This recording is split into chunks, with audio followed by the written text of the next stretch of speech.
I figured that way, like semester after semester, we can continue to reap the benefits of your knowledge and wisdom. Um, Yeah. Let me introduce everybody that's here. We've got Spatika Hello. in the corner, Yes. and Zach, who's driving. He's just coming from my house right now. We were working Hi. on a project together. And Abby, who's camera's off, which is totally cool. I think she's in the middle of something. And then Miss Emily, who's also with us. Emily's our full timer. And then we've got 3 interns on the line. And Vanessa, I want to give you like a proper edification, and I'm never going to like be able to do so. But like, I just want to tell the fam, like, how much I respect you. So like, let me do my best. Okay. So, I mean, we've all like stalked your LinkedIn. We all know that you're the queen of getting shit done. And right now you're the head of engagement at Cyber Collective. And we know that this is the community centered all around like research about data, privacy, etc. I'm learning so much from your guys' IG, by the way. I'm obsessed. Yes. Love that. And she's also founded the best named book club in the history of book clubs, Let's Get Lit. I'm obsessed with that. She's been on advisory boards of pitch events at South by Southwest. She's keeping me entertained with like face masks, self-care life on Instagram always. And prior to this, she was a program manager at Athena. She was also involved with Girls in Tech, Latina Geeks. She has her PMP certification. I don't know if you guys saw that on her LinkedIn profile. Have you guys seen that? Do you know what that is? Project management professional. So that means she's organized as fuck and she gets stuff. So really incredible, like just to kind of open your eyes to, there are more certifications that you can get outside of just like a bachelor's, for example, that actually like really impact your marketability and your skill set. So the way that Vanessa and I were introduced to one another was actually through a friend of mine's little sister, kind of. So I think you guys have heard me talk about Susanna. She helped me in my stats class freshman year. Remember, like we sat in the front row and I was like, I'm scared. And she said, me too. Well, she's become one of my best friends, and her little sister, Selena, I think is, Vanessa, how you met Susie, right?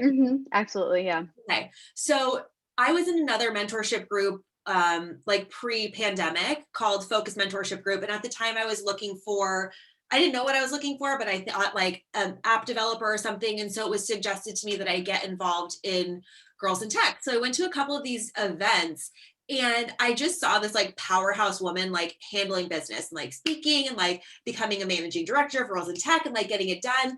And the thing that drew me the most to Vanessa is that she is like like the queen of being a girl's girl, like always lifting up other women, and then see like also so inclusive, like typically a type of chick I'd be like intimidated by. She's beautiful, she's smart, she's stunning, like we love her. And she's like, oh, come into my circle, be a part of this, and let me introduce you to everyone else along the way. And I think that's like the biggest thing that I admire about you, Vanessa, is like you're so well connected and you just use that for good. Like you are the good witch of the West. Is that how you say that? I don't know. You know what I'm saying? She's got like this no intimidation vibe. She totally embodies like lifting others up. And I always see her blowing people up. And so I'm so happy that you're here today to talk to us about that. And, you know, being the queen of networking, I want to pick your brain on everything networking. So before we jump into that, can you give everybody just like the rundown of your like work experience, where you've been, what you're doing now, all that kind of good stuff? Yeah, absolutely. First of all, I want to say like congrats to doing something like this before you start working or while you're working, because none of these programs were around when I started figuring out like what is interning, what is just working anywhere. So congrats to you all for being here. Amber, thank you so much. That was so sweet. I want to cry. That was so nice. But I guess where I really started, which I think which makes me so inclusive and want to be mindful of others' experiences. I didn't have a traditional background into college for a year. I got my associate's degree. From there, I got this like art gallery cert because I thought my life was going to be curating like beautiful museum galleries and all this stuff. And life had different plans for me. Like I went through a lot of weird stuff when I was younger, and I started working right away at an art gallery, and that was before I knew my worth. Like before I knew ethical boundaries within work or all these different things. So when I was thinking about going back into school, I found a job at a corporate finance firm. And I thought like I'm making so much money, which like then was a lot of money to someone that hadn't made like a full-time job. I had benefits, I had all these amazing things. From there, I got to dabble a little bit in marketing. I was working as a data, like a data analyst, not a data analyst, data entry. Like that was that I was not there yet. And that was just like one of the best jobs I've ever had because it was in finance, which I didn't give a shit about at the time, to be honest, but it was paying my bills. But I learned how to work on teams with others. I learned to take, I had the best manager I probably still have had to this day. Every time you would mess up on something, she would come and sit with you and say, like, did you see what you did wrong? Hey, I'm not trying to like get on you or anything, but like, this is what you did wrong. This is how you move forward in the future. And I found that feedback so helpful because it wasn't rude, but it wasn't fluffing you up. Like, oh, hey, you did this wrong. And I think sometimes when you're younger, you're thinking that everything is personal and it's really not. They just want the business to keep going. So I learned a lot from that job. It really set me up for the next job that I had I was working at a boutique mortgage firm and I was basically her PR manager, her transaction coordinator, her like I did everything for her. She was sort of like, I think this was before influencer time. She was sort of an influencer in the Philippines. So I got to work with a lot of Filipino and Asian American publicity groups here in Los Angeles. I'm from Los Angeles originally and LA. And I noticed that like, okay, I love marketing. Like every role that I've had is artistic in marketing. And because I didn't have a traditional like university path, I was trying to fill myself up with like experiences and roles. And with the last role I had in LA, we launched these monthly like live events where we taught people about like home buying, about loans, about financial literacy, all this stuff. And that was really my first introduction into live events and how the community really needs them. So when I moved to Los Angeles, I had already been dabbling in a few different like technical courses on my own. And when I moved to San Diego from Los Angeles, I mean, I knew that I wanted to work in tech at no cost. Like I was going to do whatever it took to get there. And I interviewed so many places. And even though I had such a robust, like, professional background, a lot of these tech companies in San Diego were like, girl, you got no tech experience, you know? And I remember thinking like, damn, like, how am I going to get into these spaces? I don't have, any startup experience, any technical experience, but I had other things that would fit into tech companies. And I really started to position myself as like, well, I'm a good marketer, I'm a good organizer, I'm a good facilitator of events. Like all the things that you think might not help you in these other roles, they're definitely going to help you in other spaces. So once I like positioned myself from, I was literally telling these people like, I know I don't have a technical background, but so I'm already like writing myself off in front of them, and once I learned that, hey, let me position myself a little bit differently. And I'm trying to remember who helped me come to that conclusion. But once I changed it, then I started to get offers in and I started to be like, okay, where do I really want to go? I started working at a firm in downtown San Diego, and part of them hiring me on was me really saying that like I wanted to grow in tech and I wanted them to invest in my growth in tech. They helped me get my PMP cert. I got like my CompTIA. I got all these little certs that were like in budget, but they by them supporting me, I supported the companies. That's and when I started working in that company, I was the only woman in that company on the West Coast. And that was like interesting. They were older men. They weren't creepy or anything, but there was definitely some things that were said when we would talk about like female clients and they'd be like, she's crazy, she's this. And then I would chat with them and I'm like, she sounds normal to me. Like it sounds like she just knows what she wants, and I moved from being the marketing manager there into an account manager and eventually to an IT project manager. And what really helped my growth there is I was very vocal about what I wanted. And I think that might have been easier because it was a smaller company. We had like 15 employees. So it was very easy for me to have one-on-ones like with the CEO and the president of the company, and one-on-ones with like my team members. And something very interesting that you'll learn, especially as you're working, that like some people are very comfortable in their positions. They never want to go anywhere. So when you share your aspirations and like your big vision goals, they might be like, no, that's crazy or that's this, but never listen to that because you want to look at them and be like, you've been in this role for 10 years. Like, of course you can't see outside of this, so don't let anyone discourage you from all these different things.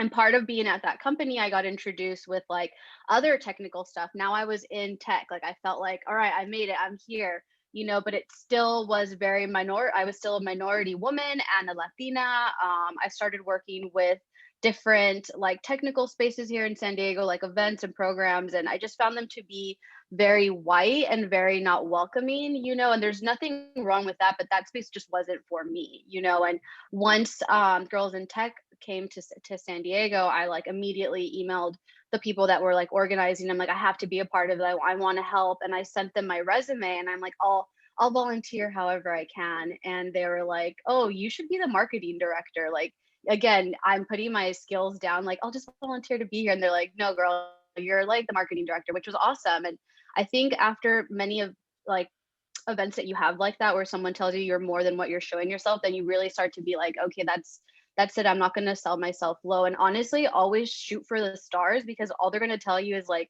no, just do this, but you're in, you know what I mean? So I became the marketing director, and I think we'll talk more about that, which led to being, the vice president of Latina Geeks, which led to my role at Athena, which I got a lot to share about that, and which led to me now being the head of engagement at a startup cyber collective, which has been incredible and super, super fun. Oh my That's gosh. a little history. So many good nuggets in there. And I want to go back through a couple of things that Yeah. I kind of wrote down. The first one that I think is maybe one of the most important is you talked about early on in your career, not recognizing these kind of like ethical boundaries. Can you talk about some of those like red flags and things you might have missed that now you're like, oh dang. Yeah, absolutely. Some of them were just being like, if the manager or like your team had something to do and someone on the team did do it, they would put it on either the youngest of the team or the least experienced or the newest. They'll say, "Oh, can you work on this? I need this by this date," with no background into what you're working on. So here you are, and that was really before like Google was as crazy as it is now. Like you really had to go into things. I mean, this was only 10 years ago, but like you still had to figure out a bunch of different stuff. That was one. Asking to come in like on your days off when it wasn't like a full-time role, or just not really respecting your boundaries, or giving you like weird comments like, oh, if you do this again, like you're going to get written up, but not in a way that's like you did something wrong, more of in a way that's like threatening. At my first corporate job, I worked between 60 and 80 hours a week when it was end of the month, because that was like their prime time. And because I was young and didn't have kids, like that for me, I was like, of course I'll do this. I'm making so much money. But looking back on that, like that shouldn't have burnt myself out to that extent. It wasn't ethical. And it really falls down onto the management of the company not getting their shit together. So they're putting it on you and the work. So something important, and Michelle Obama said this, it's like you'll be at tables where you think that these people are the smartest people ever, but then you're at the table and you're like, you really are not. And you, as a younger like perspective going into a system that's already been going, you're going to see stuff that they're not going to see because they've just been like rolling with it, and you want to be in an environment that fosters that, like those options that you have, like, yeah, I think we could do this better. And I think, Amber, I'm sure we'll touch on this, on ways that you can share constructive criticism to like your managers. Like, I think what's it called, managing up, that's not in a way that's like, people are going to have a lot of ego. You're going to see like people are going to have hella ego, and you have to remember that it's nothing to do about you, it's all to do about them. And as long as you can control your reaction and who you are, like that sets the tone for like your professional career. Don't let them see you sweat ever. 100.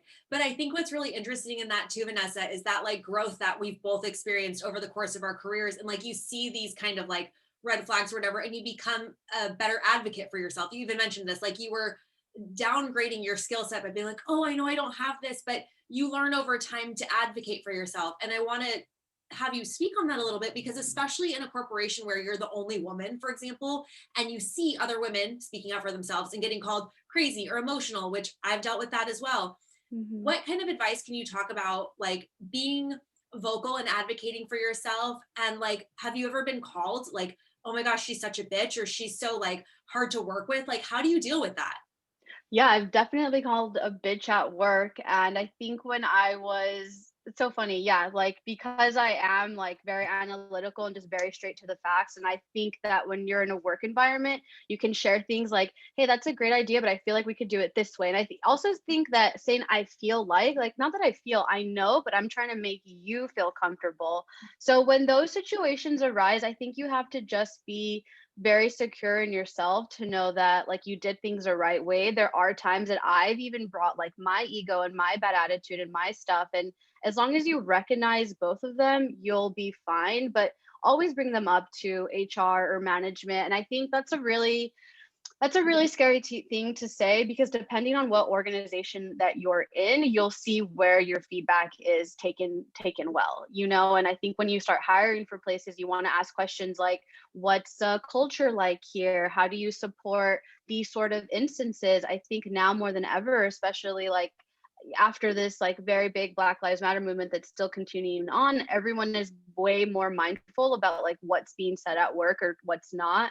And even with my own friends now to this day at our age, like they experience harassment, but they're scared to go to HR, but they like need their job for different things. So you have to do what feels right for you, and always keep a note book or an email on your personal of every single thing that's weird that happens at work that you think is not okay, because you'll never know if like later on down the line, if you're called on for something, or maybe you have a case like you want to reference that for yourself.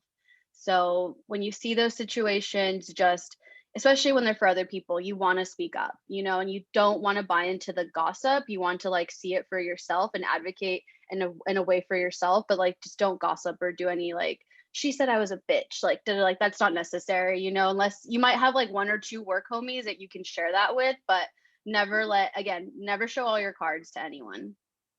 And I think that's really important. And like, I'll tell you guys too, I've made that mistake in my career quite a few times because, you work with people, you're with them 40, 50, 60 hours a week. And then after work at happy hour, and then on the weekends, because you have to do like, mandatory fun. And you're like, oh, fuck, like I'm always with my work family, and you become like so integrated with these people that you begin to feel like you can really say what's really on your mind. And that can often come back to haunt you. And it came back to haunt me because at Zephyr, the person that I was closest with was the CEO's executive assistant. And she was and still is a good friend of mine. But what I didn't know is that everything that I would say, she was telling to our boss. And I thought it was in confidence and it wasn't. So I think that's really, really good advice.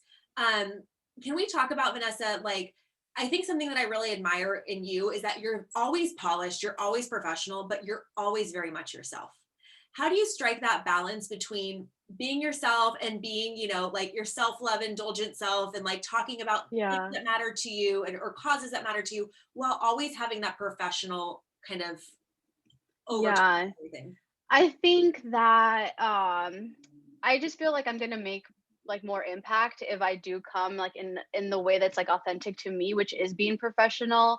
I think that sometimes saying being professional at work can be seen as like racist or something like that, but do think you have to have a level of like connecting with people in a way that they understand, because if you don't, then the second you get like crazy or emotional or I say something weird, like even if I have to say is valid, it's gone, and that's really the name of the game. And this has been for years and years and years, and we're not going to change it. What we can do is learn to play the game better than other people. So I think always like come in with like respectability, like speak well on the things that you like love and about and you're passionate about, and advocate for yourself and practice. I practice talking all the time in the mirror by myself. And even sometimes I'll say like shit or damn or blah, blah, blah. And then I assess my audience. Like, who can hear this stuff? Like, am I going to say this to my CEO, my boss?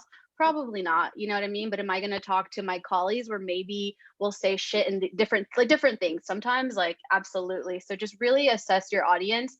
And something that I learned is just like really studying people that speak well, like study people that speak well within your organization, like do those what are they called? They're free. They're like focus, what are they called? It's like a speaking group. I forgot what it was Oh, called. Toastmasters. Toastmasters, yeah, Yeah. I think it's free. I like do one of those once in a while. I listen to a lot of YouTube videos of like Michelle Obama because I'm obsessed with her.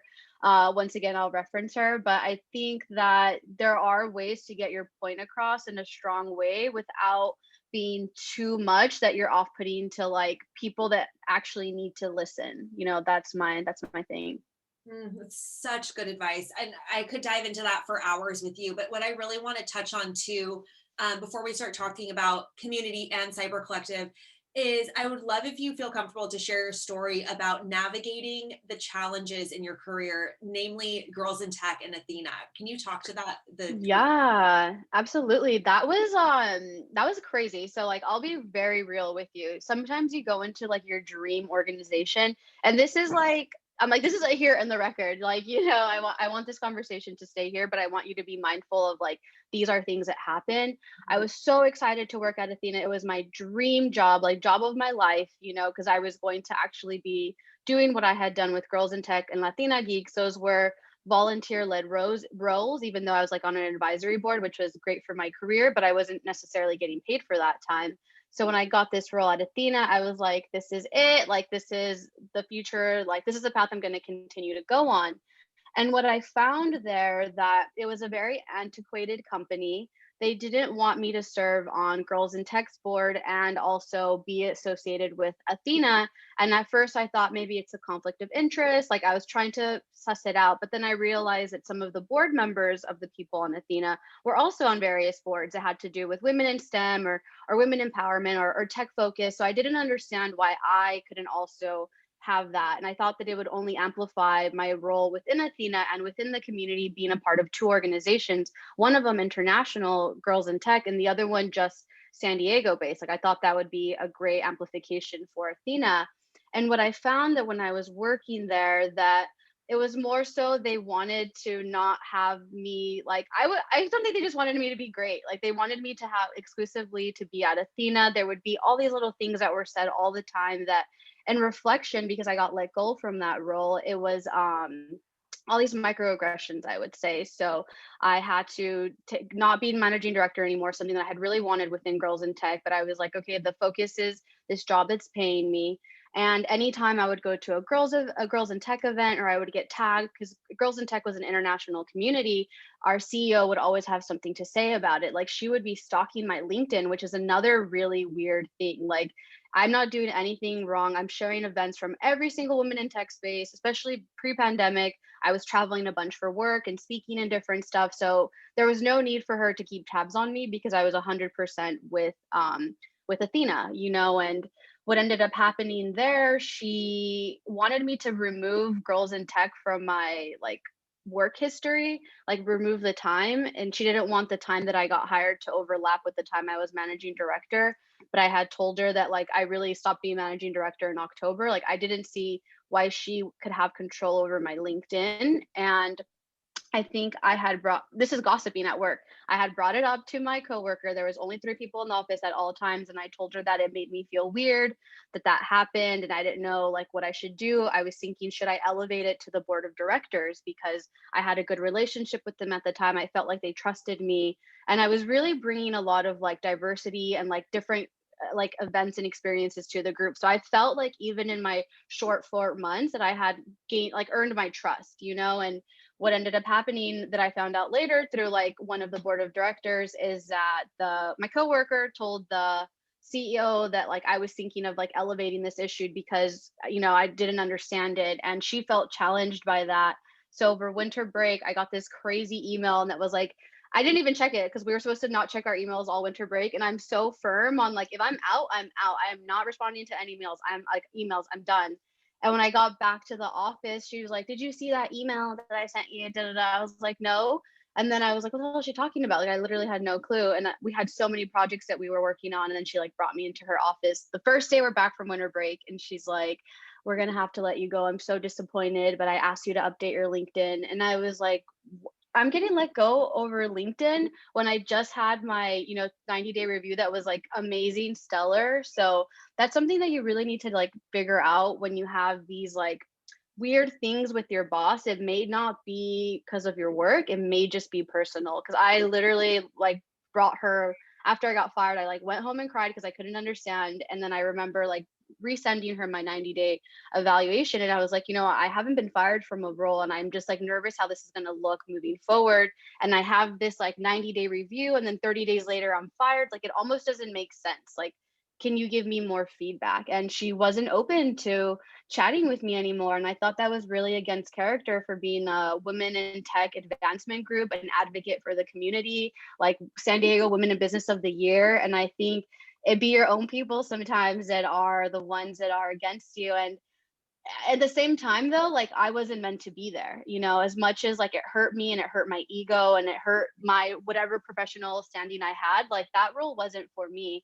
And I bounced back eventually with different stuff. I mean, I became a IT project manager freelancer. I really got time to like figure out what's my next step before Cyber Collective, and that time is invaluable. I won't say that it was easy, and I don't think getting fired, like, I wouldn't put that on anyone, but I think looking back now, like, it would have happened at another time, and better that it happened early on versus like later on, And another red flag within that organization is it was like very gossipy, like senora type of gossipy. Like, did you know so and so's like, they got a divorce and da da da. And I just was thinking like, it can't be it. And I feel that they do so much great stuff in the community. I'm not taking that away from them, but those are things that you think about when you want to be community centered. Like, now I know this about them, right? So now I'm going to tell all my trusted friends and folks that I know that it'll stay between us because we have that relationship. Like, I don't think you should work with them. I'm not going to reach everybody. That's not my job. And it's not my job to ever like go and bash them. But that's just something that like, you don't want that out there. I don't want anyone saying bad things about me out there. And I'm sure there are a few people, and you don't want to be out there saying bad things about anyone else. Because one thing I've learned about San Diego from being a Los Angeles transplant is like, it is tiny here. It is a small town, so you always just want to leave with like, just be respectful. I had this like crazy email I wanted to write and be like, you did all these things, but then I'm like, for what? She's not gonna take it, So you write it, you delete it, and you move on. And you learn from it. And I get to share this with you all to say, like, when you feel something, it may be your dream job, but if something feels off, it's not worth it. It's definitely not worth it. I And want to that's say, first of all, like, thank you for sharing that story. And I want to honor you for sharing what could be a, total pit, right? Again, I yeah. want to reiterate to everybody that that story stays internal here because it is very personal. But like, Vanessa's so polished and she's telling it so factual. And it's like, oh, like, yeah, this happened, like this happened, this happened. Like, put yourself in that position, you guys. Like, you get your dream job and it's literally nothing of the sort. And then it doesn't work out. Like, that is devastating. And Hmm. the fact that not only did she handle it with such grace, but she can speak intelligently about it and then is able to kind of transmit those lessons back to you is such a gift to us. And from my perspective, I was like, not knowing what's going on, I'm like, excuse you? Like, excuse you, because here's this woman that I admire so, so, so much. And you guys have to remember, we're together right now. It's us. Like, this is the most non-corporate job ever. We're talking about our feelings. I want you guys to know your Enneagrams, like blah, blah, blah, right? It's me. But out there, you really need to pay attention. And it can be challenging to navigate. Like Vanessa said, sometimes it be your own people. There are people out there that don't want you to win. And I'm not saying this to scare you or like to put you off of the corporate world, but I feel as though you haven't lived unless you've gone through this. I literally had my job sabotaged by two women, the only other two women in my last company, to the point where I was literally crying at work every single day. I was getting threatened to be fired. I was getting threatened by like all these different types of things, that my name was going to get dragged through the mud. And it was two women that you would think would have your back that wanted me to fail.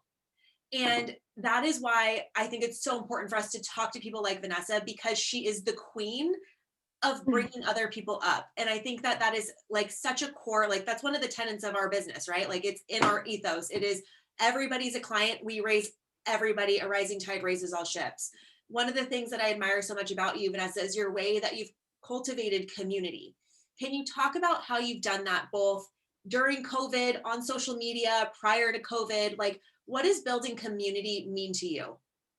Yeah, building community for me is really like you said, like I love to share resources. I love to share anything that I learned because sometimes I find things and I'm like, oh, I didn't even know that. So there must be other people that didn't know it, or maybe they did. And I think a lot of it starts with like trust. You know, you have to show up authentically to whoever your community is, whether it's online, in person, you know, at work, wherever it may be. You have to be dependable. You have to like not share or indulge in like fake shit because like people will call you out on that. Like you'll never see me promoting like tea skinny tea things or like saying anything. And a lot of the stuff sometimes when I want to get like sensational about something, I like wait until I realize like what am I really sharing? I don't want to be reactive, you know, because before I felt like I could do whatever I want, and now I feel a little bit of a responsibility because I am representing like my company, which like I have equity in, I want to see succeed, and I have like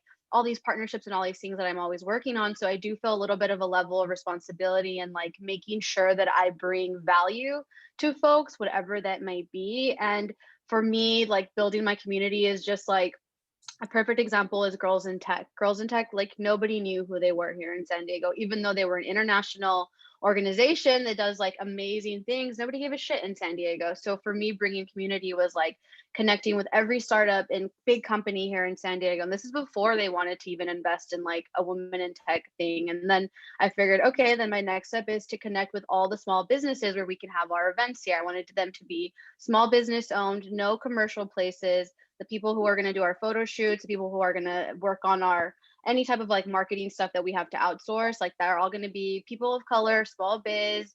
When we brought people in, I mean, everybody was a small business when we brought them in. When we had our hackathon, we had it at Learn Academy, owned by a husband and wife. We brought in Flossie, you know, from Healthy Mama. We brought in all these small businesses. And I think once external forces started to see how Girls in Tech was truly a San Diego based organization and how we were investing in the community and they were investing back in us, they got to see like how that community is built. And I think an important thing is sometimes you'll have these like excitement of people that you see on Instagram or on LinkedIn, and you're like, wow, they're so amazing. I want to connect with them. And you're giving them the energy. And if you feel that they're not giving you the energy back, just move on, just support them and move on. Because there's a lot of people that say like they're about community, especially within the last 2 years with the pandemic. Community is like the buzziest buzzword ever, you know, and there's a difference between like community and like your audience, you know, like your audience is like just folks, and like community is people that are actually invested in what you're saying and you're invested in what they're saying as well. And when they bring things up to you, you want to be there to like pivot whatever you're doing or working on to like support that as well. So I think just like you'll find your community when you start being yourself and you're starting to see who like is drawn to that, and don't ever feel pressure from like social media to like make you into something you're not. Part of the reason I started like my Let's Get Lit is because I got fired and I was like, what the hell? Like I don't have a sense of purpose now. Like I wanted to be away from the women in tech space because I had got burned, and that was only temporary. And I remember just thinking like, what do I really love? Like I love to read. I never have anyone to talk about with like all my nerdy reads. And I started Let's Get Lit. And like that has really grown on itself. Like we just talk about books, articles, art, things that I like that aren't, you know, full of Vanessa. They're like a part of Vanessa. And then I was able to connect with people like from literally all over the place, you know, that also are equally nerdy and way smarter than I am that I get to learn from. So, you know, always try to add value and like share resources. And when resources are shared with you, make sure you share where you got them from because like you're lifting those people up with you. 100. I couldn't agree more. And I think one of the things I want to underscore about those comments to you guys is um, the mentioned like trust and authenticity. But what I really feel from you all the time, Vanessa, is this like intention behind it all. Your intention is not to grow a following because who cares about a following? Like you said, it doesn't matter fans, followers, audience. It's about community. You've never had this like skinny tea, make a profit, like da da da. Like it's all authentic and it feels very true to who you are. So if like Emily, if you started posting about like, oh my God, I like love accounting. Like, here's all these accounting resources. Like, girl, I know you don't do math. Like, that would be so inauthentic. Do you know what I'm saying? But if you were to create a community around like social media, writing, internet culture that feels so authentic and it's easier to do. And so it's one of those things where you identify what you like authentically really care about and let it shine through. And I've seen that from you so much in the last year, Vanessa, which I just like absolutely love. So can we talk about Cyber Collective? Can you tell us everything that we need to know? Like, how did you get started? How did you find these girls? How did you set up the corporation? What is it? What are you doing? Are you like, tell us everything. Yeah, it's so exciting. So Taz, Tech with Taz, that's her Instagram name. Her name is Tazine. She started Cyber Collective in 2019. It was mostly supposed to be like a online resource of like cybersecurity and privacy tips. She has like this IGTV series called Cybersecurity or Security, Privacy, and Other Bullshit, where she just really shares a lot of funny things without like code switching, just kind of gives it to you straight. And her and I have been connected on Instagram probably for about 3 years. I want to say 2018. And so have the other women on the team in their own way with her.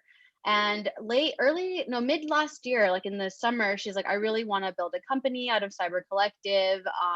What do you think? And I was like, yeah, that sounds super cool. I would love to help. I didn't have anything that was like, I was just like, what is this going to be? Is it going to be like an Instagram community? Like, I wasn't really sure. And when we jumped on the call, we had these ideas of what we could do for the group and for like a community that we're trying to build. And I took over, of course, like the engagement, like the PR, the branding, the marketing, all the things that I'm good at. I took over, and especially all the things that I wanted to do more of. I want to do more strategy. I don't necessarily want to be a content creator anymore. So I was able to like give myself that role within the organization. Taz leads all of our operations. We have our head of data ethics. Then we have two creative research managers. And what's really interesting is we started with I want to say a group of 7, and now we're a group of 5. So like in that time, naturally people just turns out they're not really into the work, or it's too much, or they have other things they're balancing, which is fair. And there's no bad blood between them, but it's important to like also see for yourself, like, I don't know if I fit in, or us as an organization, like, I don't know if you fit into what we're trying to do. So Cyber Collective is a data ethics and privacy research firm, and we do focus on cybersecurity, but we're essentially trying to bring marginalized voices to the data ethics dialogue so that when these tools are created, they're created with our like experiences in mind. And when I say marginalized, I mean, disabled, women, Black folks, brown folks, Asian folks, like everybody that doesn't fit their current model, you know what I mean, of like what they're doing. And by now, what we're seeing is like, we've become so accustomed and so excited of convenience tech, myself included. Like my husband is like a surveillance tech hoe. I always tell him that. Like he loves the Google Home, he loves all that stuff. And I'm like, no, that's everything Cyber Collective is about against, and it's more of we're not trying to battle against big tech by any means, but we're trying to work alongside them to let them know that their like tech algorithms and their tools really implicate BIPOC communities. We saw it within this last 2020 summer when there was Black protesters out, there was surveillance tech used and like finding them and all this really unethical type of things. Like, how do we feel about Amazon supporting ICE and supporting all these children and families being torn apart? And is that Amazon's place to be in these spaces? I kind of feel like if you want to do that if you're the government, you build own tool, but like you won't, because you don't know how, and that's kind of like the advocacy space that we're in. We launched a national privacy law legislation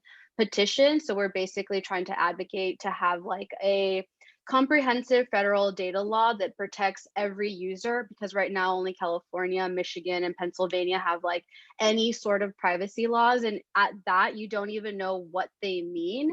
So like in California, for example, like if your data is used like in a way that harms you, or like defames you, or like slanders you or anything, like you can sue, like you can actually have a case and sue. And if a small company doesn't follow like the CCPA guidelines, like you could sue that company. And I think that like these small businesses don't understand that this is a California law, and like there's people that are already going to all the small businesses that aren't following those guidelines and just suing them because they know it's going to be an instant amount of money. So like that's not ethical. So what we're trying to do is be like the Glossier of cybersecurity. We're just trying to make it like super interesting, super accessible. We do one monthly event, a creative research event, and we talk about things like TikTok and their like racist algorithms. We talk about like phishing. What the hell does it mean?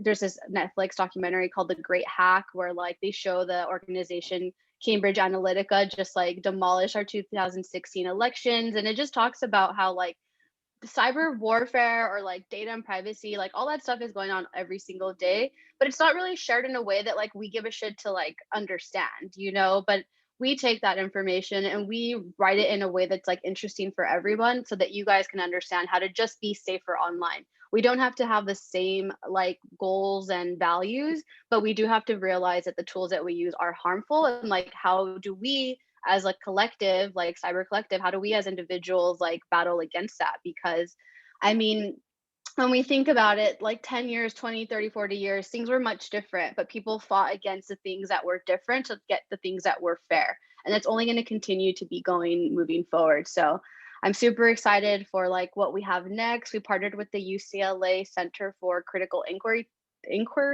Inquiry. They're fucking badass, and it makes us like feel super cool. And Dr. Sophia Noble's like on our advisory board. She's a brilliant like ethics researcher, and it's so crazy. Like I talked about, sometimes you meet people that like you're like, damn, I don't really like them after like you meet your heroes. She's one of the heroes that I met that I'm like, oh my God, you are exactly who you are online and in person and like within mentoring us. So sometimes you meet your heroes and they're everything you expected and more. And that's a really exciting thing about like working. Okay. So proud of you. Like so incredible. Yeah. What you're building is literally like so 2030 of you. Like you're so ahead of the times. And I want to underscore a couple of things for, you know, the AF marketing team. Number one, she said this at the beginning, and I want to underscore this like 42 times. Okay. There is a job for everything in tech. There's a job for PR. For you guys know Justin's in tech and he's an attorney, marketing, branding, video, writing. There's all these jobs in tech. The future is tech. The other thing that I want to underscore is that she literally created a company out of nothing, you guys, like thin air, okay? By collaborating and by connecting with people on Instagram. That's how we do business in 2021, okay? That is literally how things happen. But Emily's going to post it again on Instagram in a couple weeks, but she's going to show you my first desk of AF marketing. I worked at an ironing board and I made $100,000 standing at an ironing board. You guys, Damn. doing work these days is about being creative and making money out of nothing. So if you have this paradigm of you have to go get a job at a big company to be successful, I'm here to show you by showing you people like Vanessa that that is not the truth. And you are all smart enough to figure it out and partner with other people so that you can make things happen out of thin air. Okay, I want to turn it over for questions, but before I do that, because I forgot last time, I take like a boomerang of us really quick? Yeah. Okay, boomeranging, 1, 2, 3. Yes, okay, nobody moved. Hold on, I gotta do it again. Okay, ready? 1, 2, 3. Yes, everybody did a little head tilt, which I love. I want to take a picture too. 100. Let's see. Smile. Both you and I, like the millennials. I know. Millennial piece. I'm like, my hair's parted in the middle. Okay. I saw that. I literally saw that and made note of it. And as I'm like flipping back and forth, I would love to hear your guys' takeaways, questions, feedback for Vanessa. Svatika, do you want to give us a start? Sure. Yeah. Well, first of all, thanks for talking to us. I was actually really excited to hear you speak because after stalking everything, I just felt like this is going to be like a really passionate and like um intention filled talk, I guess, if that was clear. I feel like that was kind of confusing. But one of my questions was, this is just kind of like a little broad, but what's one thing that you learned like in the real world that you wish that they like taught in schools? Definitely ask for everything. I think when you're, oh, it's my dog. I think, Miley, stop. I think when you're going into work or anything, you're always expected that something, oh, it's a mailman. You're always expected that something's going to be given to you and you're kind of waiting for like your time or your space. That's never going to come. You're never going to get a raise. You're never going to get a promotion. You're never going to really get anything substantial if you don't ask for it or if you don't let people know. And that's something that I didn't really learn even within school, or like, I come from like a first gen background. So I feel like they're always kind of like, oh, wait, your turn. And I was like, oh, hell no. So that's, ask for everything you want. Like if you want to do a partnership with Google on anything you're doing, like email them, like email everyone. Like the worst thing anyone can ever tell you is no, and no's like maybe not now, but you're on their radar. And then also, what's one way to kind of show up for yourself, even though like we're all kind of on the younger side, if we do get the opportunity, to that we know that we could be at a higher position because of our experience, or like because we're passionate about it. Like, what's one way to just kind of like rep ourselves, even though we are younger? I think that you should always have this like ongoing brag list or like accomplishment list of all the things that you've worked on, even if you have ideas that are going to like elevate any project or system that you're working on, have that as well, and find ways to like present those to your managers or your superiors, and always try to set up some type of one-on-one with your manager or even anyone outside of your organization, and let them know what you're working on, what you hope to accomplish, and like share your goals and share your vision, because I think when people see that you're excited to learn and grow, they're excited to invest in you. So, and outside of anything like professional, like invest in yourself, like invest in writing courses, invest in video courses, invest in workshops. And if you can't afford them, DM them and say like, yo, I'm an intern, I can't afford any of this. And you'll find that 9 out of 10 times you'll get it for free. And if you want to go a step further, ask them if you can support like facilitating anything. And then you get to learn like how they organize everything on the back end. And something that I used to do when I was like younger is ask if I could be a part of these like big events and festivals and things. So A, I could go for free. 2, I can Mhm. see how it's run. And 3, I would get like a recommendation for them. So even though that wasn't on my resume as a job, I'd be like, hey, I worked on this, and like here's my recommendation from this like cool person and at wherever, so those are ways that you can elevate yourself, always. Awesome. Thanks so much. I love Welcome. that. Emily, do you have any feedback takeaways?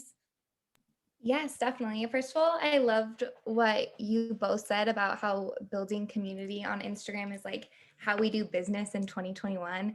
And I've always said I feel like social media is like the great equalizer, because all you need is like the Instagram app and you can like create like a multi-billion-dollar business or whatever. Like people can like love to crochet or something, then have a crochet Instagram account, and that's how they like make it big. So I love what you said about that and how Cyber Collective started as like literally an Instagram account. I think that's amazing.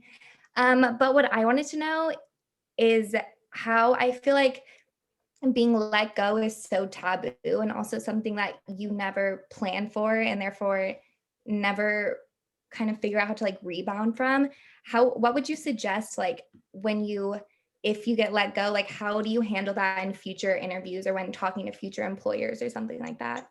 Yeah, so you always want to be honest and share that information before, like it's like they'll ask you like, oh, when were you let go, or tell me a difficult job, and you always want to share that role like experience with them, and you want to position it in a way that like supports the employer, because ultimately their employer, like they're the employer hiring you, and you want to say like honestly the truth. I would never say that I felt like she was trying to take away my power, but I would position it as like, there was things that she like addressed to me, and then I didn't take them importantly at the time, and now I see looking back that I should have given attention to these like specific details or specific things that happened. And it's a way to like, I'm kind of telling the truth that she did present things to me and like I didn't think they were worth my time, but saying in a sense that like I should have given that attention and I've learned from it. And I hope that like my honesty and like my retrospect and all these things that I've learned from it like brings value to the company that I'm at. And you can always position it like I won't make the same mistake twice, and that really is it. So because they are probably going to call they're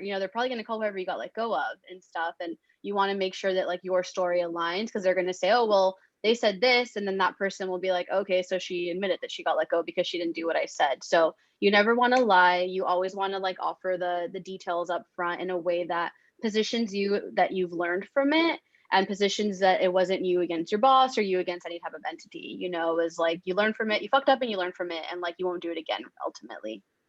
Love that. Thank you. Also very good advice if you get dumped and you're like trying to date the next person, like Yeah. same practice. Yeah. Yeah. Abby, I think you might be driving right now. So like, give me a thumbs up if you have something to say, or like, if you're good, like, just let us know. Okay, go ahead, babe. Yeah, sorry that I had to join you from the car, but I loved everything about what you talked about. I went to an all-girls school for high school, so they really like emphasize like women empowerment in the like business world and especially in tech. So I thought that was amazing how you touched on that, especially because it's such an important like aspect that people don't always like realize, especially if it's a man or someone else that doesn't like resonate as much with that. But my main question is, how do you still stay confident in your own abilities when it seems like everyone is against you, because you're a woman? Yeah, I think that because I have been working for like, I don't know, 10 years now, it's sometimes it does feel bad. Like I'll have calls with people and they assume that I'm not in the position I am. And I think that's always going to happen. And it's more of kind of pepping yourself up before. Like I have still security meetings with like all men, and I'm like, all right, I'm gonna go into this and they're gonna try to make me feel dumb. So like I'm gonna extra prepare. I'm gonna make sure that I feel good, that I feel hydrated, like all the things that are on my self-care checklist, you know. And when you get these weird offhand comments, you want to just literally be that bitch and be like, that's inappropriate. Like, I'd like to move on, or like, oh, I'm not going to address that right now and move on. Like, the more that you set a boundary and like what you're accepting into your space, the more that others will recognize that they can't talk to you like that. So all the time I Google like imposter syndrome or different things like that. So I know like the words to say as I go in. For me, prepping for anything makes me feel better versus like just trying to go in on the fly, because you never know which comment will like really derail you, which really will kind of mess up your whole presentation or anything that you had go. So like I really like to use like, that's inappropriate, or like I'm not going to address that, you know, and then it kind of sets the tone for like, hey, we're not going there, you know, let's move it on. Or like, I don't think that has anything to do with like our project here, you know. And just being confident and staying confident is by preparing for me, because then I'm like ready. I'm like, okay, I Googled these little phrases, but or I have them ready, you know, and it just flows. And you know, the first time you hear them, you're going to be like, what? Like, I promise you, you're going to be knocked on your ass, especially if you're a woman. You're not going to expect that, especially in a work environment. But you know, times are changing and people are being more mindful of what they say at work. And then if you work at a cool company, things like that won't get said, you know, at a company that's like more self-aware. So when those situations do arise, just the best way that you can be confident is by preparing. Yeah, thank you so much. You're welcome. Zach, do you have any takeaways or big things you want to touch on? Yeah, firstly, oh, can you hear me, by the way? Yeah. I'm still my Yeah. Okay. Yeah, firstly, Vanessa, thank you so much for your honesty just everywhere. One thing I did want to say is like, as a male, like I'm constantly learning like how to be better in these situations. And then also like I know that I'll never experience exactly what females go through in spaces like this or in situations like this, but I can still like educate myself as much as I can in order to like avoid any sort of uncomfortability or, you know, anything like that. So I really appreciate your honesty. And then also I really appreciate the goals of your group. I'm half Mexican, and so it's definitely, and I have a few friends that are also like half and are in the tech industry. They're like CS majors and things like that, computer science. So have you always wanted to combine your passion for tech with that, you know, with our demographic of like Latinx, like, or marginalized people? Like, how did you always want to do that? Yeah, that's such a good question. Honestly, no. You know, I think that the work presented itself to me later on, because I was like, oh, I just want to be like a big person in a cool company. I want to do something amazing, you know, at a tech company or some type of like creative firm or anything like that. And it was more so of being in the experience of like being the only one that I was like, hey, this seems weird. What's off, you know? And then because I love to really research things that I'm a part of or that I'm experiencing, I started to notice a trend of there's only 2% Latinas in tech. And I'm like, well, why is that? And then it goes into X amount of Latinas have like degrees, but then how many people have like CS degrees? So it's just like funnel of weirdness that has been continuous for like, centuries before us of like, not supporting women in STEM. And now there's so many groups and organizations that want to support women in STEM. And like, I support anyone that wants to be in STEM because I think that we all have something to bring to the table. And something I've learned when I worked in cybersecurity is like the most valuable people are the ones that didn't have like a traditional technical background because they were able to see different issues differently than like the technical folks are experiencing. So for me, it more of presented itself to me.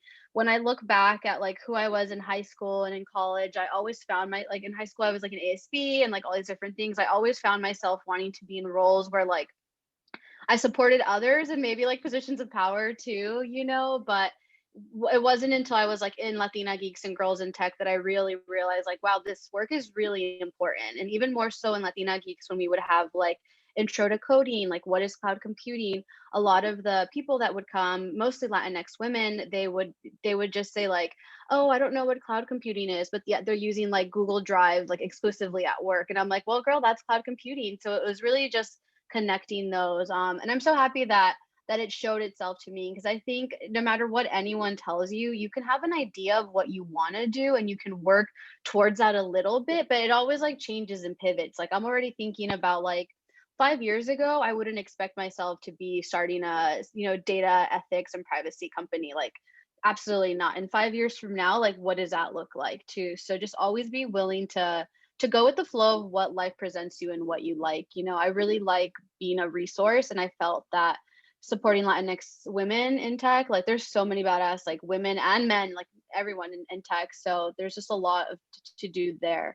And one thing that you shared with me, how like you're constantly learning how to be like a better man, a better educated man in these spaces is like when you hear those weird things, like speak up before the woman speaks up because she feels uncomfortable and she probably won't say anything. So for you to say like, hey, that's inappropriate, or like we're not going to talk about that, like that just shows so much leadership and power from you, which will set you up in your career, and like that woman will feel like she can focus on her work and she doesn't always have to be advocating for herself. So that's like that makes you look good and it makes her feel good, and then you guys can work better together. Awesome. You're so inspiring. Thank you. Yeah, I really thank you. appreciate like Thank everything. you. I love it. Thank you so Yeah, of course. Aw, I'm like, I love all y'all. I'm like literally emotional right now. I'm so grateful to you, Vanessa, for sharing your story and sharing all your wisdom with us. And to you for like, I'm eternally grateful for you and how you show up to this and pouring love and support back into Vanessa, because like, this is such a treat for you. I hope you just feel so filled up. Like my cup is overfloweth. I am beyond grateful. Do you have any like final words or thoughts that you want to share, Vanessa, before we let you go? Well, thank you, Amber. Like your email, like you guys have so much to learn from this woman, which is so awesome from you. Like save everything that you can save that's not proprietary, like really learn from her. And what I really want to leave you with is like there's going to be a lot of people trying to put out your fire, telling you that your dreams are too big or too crazy. And the most important thing is you're going to be putting that obstacle in front of yourself. You're going to think like you're not too good, no one cares, someone's already doing it. Like who cares? Just do it. Like an example of my Let's Get Lit, when I first started my book club, it was fuggo. I had the ugliest marketing. Like I didn't really know what I was doing, and like it's grown since then. So just whatever is calling to you, just do it and learn as you go. And the last thing I want to leave you with is like create the work that you want to see and you want to do. Like when I learned that, I really started to create things for myself. So create the work that you want to see and what you want to do, whatever that means. Like work on it at any capacity, and you'll be good. You are good. You are bringing so much goodness to this world and to us. Thank you so much. I love a call that finishes on time. Like I'm so proud of us. Yeah. Virgo things. Love that. Virgo things for sure. From the Cancer, like crying over here, like so emotional. So grateful for you. I will talk to you so very soon. Thank you. Thank you all. I'll see Bye. Thank you so you. much. Thank you.